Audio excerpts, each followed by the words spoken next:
अस्सलाम वालेकुम। Artificial intelligence में आज हम डिस्कस करते हैं लॉजिस्टिक रिग्रेशन को।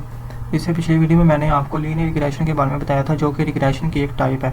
ठीक है, लॉजिस्टिक रिग्रेशन भी सुपरवाइज्ड लर्निंग के अंदर आता है, लेकिन इसमें हम क्या करते हैं, अपने जो प्रेडिक्शन करनी होती है ना, अपने आउटपुट को लेके या टारगेट वेरिएबल को लेके, तो हम उसमें क्लासिफिकेशन करते हैं, मतलब कि कैटेगोरिकली या तो वो चीज़ हो सकती है, ठीक है, या वो नहीं हो सकती, मतलब कि वो 0-1 होगी, या वो हमारे पास एंड फेल हो सकती है, या हमारे पास वो येस एंड नो हो सकती है। ठीक है, इन चीज़ों को लेके हमने इसको क्लासीफाई करना होता है रिग्रेशन को यूज़ करते हुए। तो मशहूर एग्जांपल है जिसमें हम देखते हैं कि ईमेल स्पैम है या नहीं स्पैम है। ठीक है, तो उसमें भी हम लॉजिस्टिक रिग्रेशन को ही यूज़ कर सकते हैं। इसमें हम प्रोडिक्शन करते हैं, प्रोबेबिलिटी को निकाल के, और हम देन उसको हम कन्वर्ट करते हैं बाइनरी क्लास के अंदर। ठीक है, ये हमारे पास डिस्क्रीट फॉर्मेट में आता है, मतलब कि ये कभी 0 हुआ तो ये समझे कम हो चुका है या है ही नहीं, या अगर 1 है तो हमारे पास ये फिर कंटिन्यू हो चुका है, मतलब कि इसको हम डिस्क्रीट कहते हैं, ये मुसलसल नहीं चलता रहता, ये हाँ या ना में ही चलता है। ठीक है, फिर हम इसको कह सकते हैं क्लासिफिकेशन मॉडल।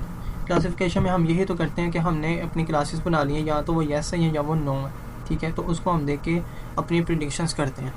इसमें हम अपने एक इक्वेशन को यूज़ करते हैं, जिसको हम कह सकते हैं लॉजिस्टिक फंक्शन कहते हैं, या हम सिग्मॉइड फंक्शन कहते हैं। सिग्मॉइड का मतलब होता है टेढ़ा।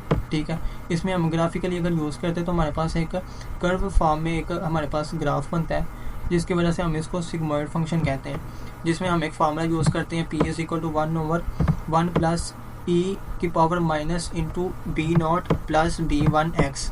इसमें हमारे पास P जो है वो प्रोबेबिलिटी है क्लास की, और हमारे पास E जो है वो यूलर्स नंबर है, जिसकी एस्टिमेट वैल्यू होती है 2.718। ठीक है, कैलकुलेटर पे अगर आप ये वैल्यू लिख के भी करें तो आप कर सकते हैं, अगर नहीं तो आप अगर कैलकुलेटर को यूज़ करते हैं ना, तो आप उसमें अल्फ़ा दबा के, ठीक है, तो आप अपने जो लास्ट वाला जो डिजिट होता है उसमें मल्टीप्लाई 10 रेज़ की पावर वाला जो एक हमारे पास बटन होता है, उसको आप क्लिक करेंगे तो हमारे पास ये E वहाँ पर लिखा जाता है, जिससे हम डायरेक्ट ही अपनी कैलकुलेशन कर सकते हैं। ठीक है, और B0 हमारे पास होती है, इंटरसेप्ट होती है, जो हमारे पास दो वेरिएबल्स हैं उसके दरमियान जो इंटरसेप्शन होगी कि किस वैल्यू पे जाकर क्या वैल्यू हमें मिली। ठीक है, तो उसको हम यहाँ पर लिखते हैं। बाकी B1 हमारे पास एज स्लोप के तौर पर यूज़ होता है, और X जो है वो हमें इनपुट वैल्यूज़ दी जाती हैं। वैसे तो B0 और B1 जो है वो एक कैलकुलेशन भी करनी पड़ती है इसके अंदर, जो कि इस फील्ड के रिलेटेड वाले ही स्टूडेंट्स करते हैं, क्योंकि हमने इसमें सिर्फ एज इसको कंसेप्ट के तौर पर पढ़ना है। तो अगर हम ये सवाल आएगा तो हमें इसमें B0 और B1 की वैल्यूज़ दी होंगी। इसे नेक्स्ट हम देखें तो इसमें बताया जाता है कि it gives S shaped curve that maps any real number to a value between 0 and 1। मतलब कि अगर हम इसका ग्राफ बनाते हैं तो हमारे पास ये एस शेप का ग्राफ बनता है, जिसमें हम कैटेगरी में डिवाइड करते हैं 0 और 1 को। ठीक है, इसमें हम डिवाइड करके तो पता लगाते हैं कि या तो वो चीज़ येस में है कि या वो नो में है। इसमें हम हाफ में इसको डिवाइड करते हैं, 0.5 इसका हाफ बनता है। अगर ये हाफ इस पे बड़ी वैल्यू होगी 0.1 से, ठीक है, तो इसको हम क्या कहेंगे, ये येस वैल्यू में है। ठीक है, अगर ये होगी बराबर 0.5 के या 0.5 से छोटी होगी तो हम इसको नो की कैटेगरी में क्लासीफाई करेंगे। अगर हम इसके एग्जांपल है जिसमें हमें बताया गया कि एक हॉस्पिटल है, जिसमें हमने प्रिडिक्ट करना है कि उनके जो पेशेंट्स हैं उनके अंदर डायबिटीज़ है कि नहीं, किस बेसिस पे, बॉडी मास इंडेक्स के तौर पर उनको यूज़ करते हुए हमने प्रिडिक्ट करना है कि किस पेशेंट के अंदर डायबिटीज़ है कि नहीं है।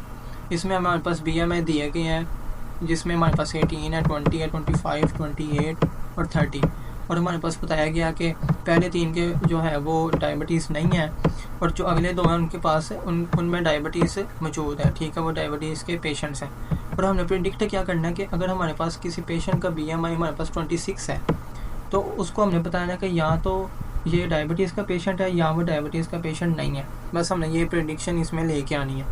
तो इसमें हमारे पास वैल्यूज़ दी गई है, B0 की वैल्यू दी गई है -22.36, और B1 की वैल्यू दी गई है 0.85। ठीक है, इन वैल्यूज़ को हमने यूज़ करना है इसके अंदर। ठीक है, X हमारे पास दिया गया 26 है, और हमारे पास B0 और B1 की वैल्यूज़ भी दी गई हैं। हमने बस इसके अंदर पुट करनी है वैल्यूज़ को, और हमने सॉल्व करना है।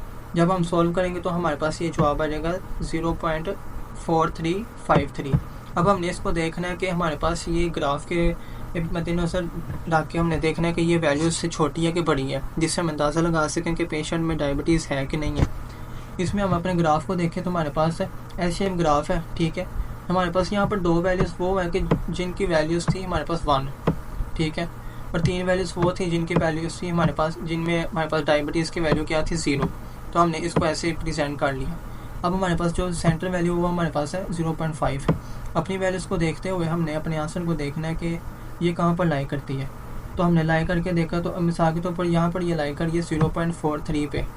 तो इससे हमारे पास क्या अंदाज़ा हुआ कि ये 0 कैटेगरी में है, ठीक है। और हम इससे अंदाज़ा लगा सकते हैं कि जो हमारे पास पेशेंट है ना 26 BMI का, वो डायबिटीज़ का पेशेंट नहीं है, ठीक है। इसे हमने क्लासीफाई कर लिया है कि हमारे पास जो डायबिटीज़ का पेशेंट है वो यहाँ पर है ही नहीं, जिसका जो BMI है वो 26 है। तो इस तरह हम इजीली इसको भी कैलकुलेट कर सकते हैं। तो यही हमने इसमें डिस्कस किया लॉजिस्टिक रिग्रेशन के वाले से। तो अगर आपको वीडियो पसंद आई हो तो आप चैनल को सब्सक्राइब करें और बेल आइकन को भी क्लिक करें, ताकि आपको आने वाली जो अपडेट्स हैं वो मिलती रहें।